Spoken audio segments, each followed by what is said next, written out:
Yeah, I want to get more into your streaming. Streaming, yeah. How'd you started that? With streaming, I got myself into just playing video games with friends, playing League, playing World of Warcraft or whatever.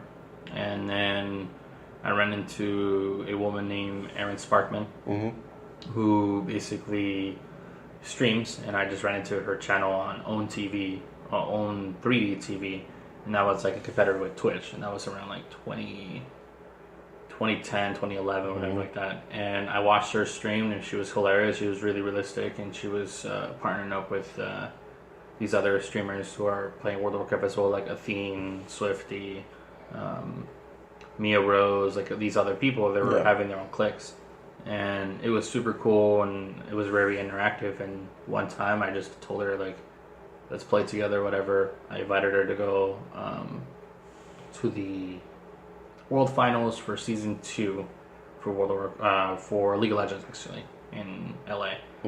And that was in that was Tap Assassins versus someone else, I forgot. But I invited her, we were good friends, and her community were liking me. So whenever she's using the restroom, or she's like, "Hey, I'll be right back to entertain my stream," I was putting on the spot right there and then, like, entertain my stream, having a conversation with chat, and everyone liked me. I was the what people put me on the side of, or compared, I was like Greek god, as with Tyler Run, whatever. Like, if Tyler runs away, Greek will intervene and help out with the stream and stuff like that, entertain, and people like that. So they told me, "Hey, why not stream?"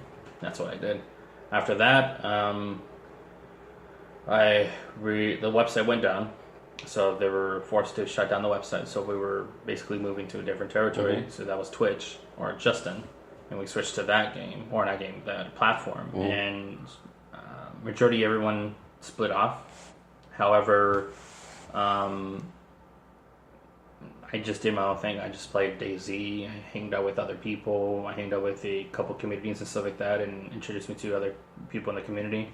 And the more people I was hanging out with, more people were like recognizing me, and I'm like, okay, what is this? And another good influencer, and I do want to jump in his named Adam. I know him as Adam, but everyone knows him as Elohim, who's the Viking streamer, whatever. Good beard dude, and like he goes to Florida, whatever, or he lives in Florida with his new wife and with his kid, whatever. And he always brought me into his stream or whatever, hanging out, playing games with him, and people loved it. And after that, I blew up from there. I just joined an RP server. I roleplay as Consuela, I roleplay these other characters. People loved it, and I interact with other communities. And when I'm not playing that game and people invite me to play other games, whatever, I interacted with more different people, like Pocket, who's another big person, Sacriel, and these Mr. Moon, and his like crew members and stuff like that. And people recognize me more, and that started blowing up from there. When you would fill in with these streams, or when you'd stream, how many people would usually check in live? Oh God, it depends. Yeah, what's like the highest number? You're like, oh shit. Highest number, close to 3,000.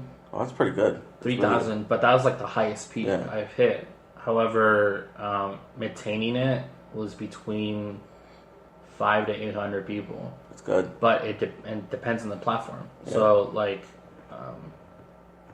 I recommend play your cards right when you're streaming. Yeah. Play the games you're comfortable with.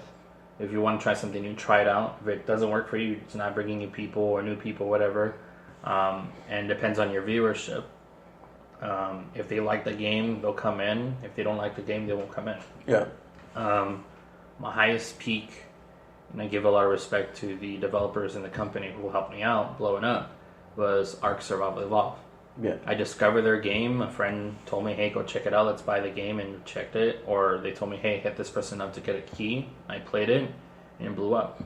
Yeah. Everyone recognized me as Consuela. That's what everyone knows me as. And then invited for tournaments and invited for all that stuff like that. And that peak was like between, like I said before, 500 to 800 people to 200 people. It was just depending on that. But I don't look at that. That's the thing. I don't look at the viewership. I was just thinking like from like because I'll see like even like the highest like Rogan or something on like their live will get like 10,000.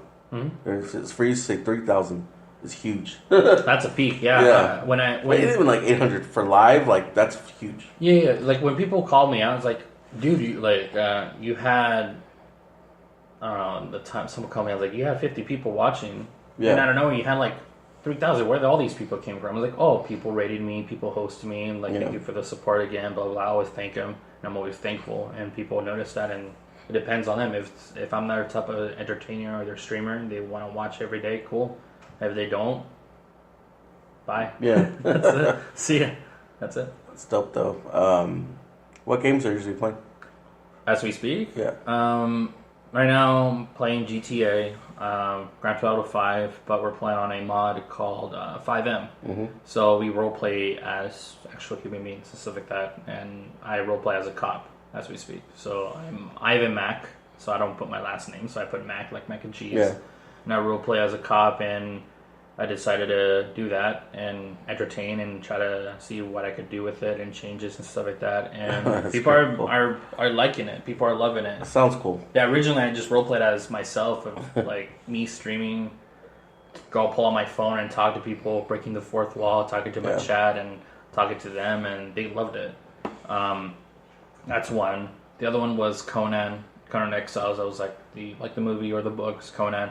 It was really good. Yeah, it was super great, and I roleplayed it differently. People were like playing like their different regions, so I decided to roleplay it as a, I think it was a Yog African American character who is in the voodoo stuff like that, and I compared him with a couple characters who I look up to in game and stuff like that, like World of Warcraft, and use that as the trolls. People love that and try to see, okay, if I want to make this character, how can he fit in with different characters? Like using the same method I have Consuela. Technically, Consuela could be anywhere. Yeah. She could be in Star Wars, she could be in Lord of the Rings, she could be herself. Anywhere it needs to be clean. Yeah, and she could be there, but I'm thinking of like, what happens if I do it with my own unique character and people loved it? It could be an African American on GTA or these other games, or if it's like more sci-fi or more not sci-fi but more fantasy, like Dungeons and Dragons. So he could be a troll. He could be himself and stuff like that. That's it. Other than that, Conan, GTA. I play Overwatch and I play these other different variety games, but I prefer playing role-playing games just to interact with people. Say like Red Dead Redemption. Yeah. Like right now, Red Dead Online is coming up. And I've been playing that. Been playing as a Ivan the Terrible Mexican. It's hilarious. It's hilarious.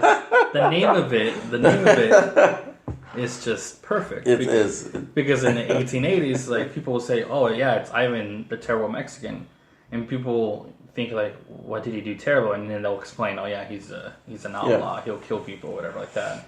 And he's a Mexican, like he's from Mexico, whatever, and you could use that. And then, or he does terrible things, or he does terrible accidental things. And people, it's all general. It's very vague. Things. That's fucking hilarious. Like what have you done? Oh God, I remember we ran into someone who's very brand new. He wanted to join us just to role play. Because he's a normal multiplayer. He'll come up and shoot people and stuff like that. And we give him a chance to role play with us. He was very new about it, and people are loving it. Yeah. So he's like, all right, how about this? Be our priest, reverend. Anyone who we gun down, we'll put them on a pile, and you make your speech and stuff like that. Like, all right.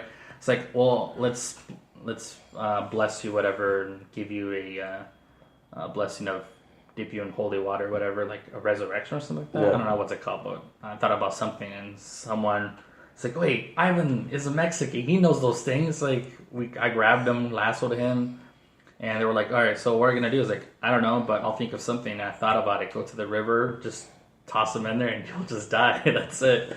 And that's his resurrection, and that's what people noticed, and accidentally follow myself to my own death, or toss him and he just dies. And people's like, well, okay, Ivan, that was really terrible, but I see what you just did there. That's it. Yeah. That's cool. Is that like top game you're playing now? I heard it's really great. That's the only one I haven't got yet. If you play, in my opinion, if you're playing Red Dead Redemption, because you like the story, you play Red Dead Redemption, the first one, or Revolver, it's so good. Yeah. How Rockstar, sounds like I'm kissing ass, Rockstar's story in development, and like they had this cause and effect thing they started. Yeah. If you do something, it will affect the rest of the game, so it has different endings. That's really great for single player. But if you're playing multiplayer, it's fun to play with friends. Yeah. It's something cool, something different. I think that's the only game has been Western. Mm-hmm. Because the Western cowboys and Indians and stuff like that, or Native Americans, those like that type of storyline, it's falling off. Like the movies, there's no longer that kind of movie anymore. Now it's like superhero, sci-fi, horror, jump scares, and phone camera movies. Yeah, I've seen a few of those. Weird. Yeah. You know, I've seen that fucking Hardcore Henry movie. Which one? Hardcore Henry. It was wild. The whole thing was first. Oh, yeah, it started on YouTube, right? I'm not too sure, but wait, Hardcore Henry. It's like the first person video with his hands. Yeah. It started as a YouTube channel, and I remember that, and I watched it every single time.